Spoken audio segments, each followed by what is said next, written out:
11. Shapes. The hotkey is U, and it has multiple tools underneath.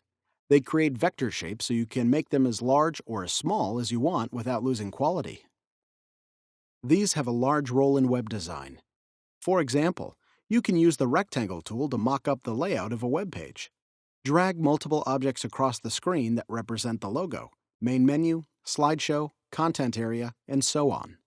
The color of the shape is dictated by your foreground color. After you've placed it on the canvas, double-click on its thumbnail in the Layers panel to change its color. You can use Ctrl-T to resize it as you want. Plus, you can modify it even further by right-clicking and selecting one of the presented options like Skew, Perspective, Distort, and so on.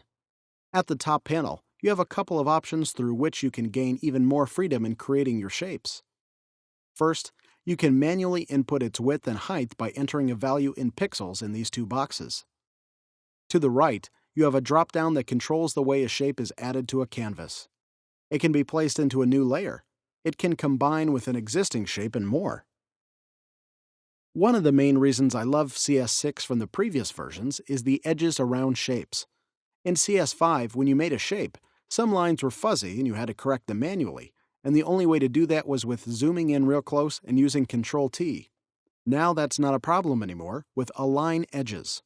Always have that checked since it makes your shapes very crisp and smooth. The Rounded Rectangle tool is virtually the same as the Rectangle tool, the only difference being the radius you can select at the top of the screen. That controls the shape's roundness. Usually 4 to 5 pixels means a pretty subtle rounded corner, whilst anything over 10 means quite rounded. The Line tool will come useful in a lot of situations. Make sure it's solid, with no stroke, and always see that the weight is set at 1 pixel. If you want bigger lines, you can always use Ctrl-T, or just use the Rectangle tool.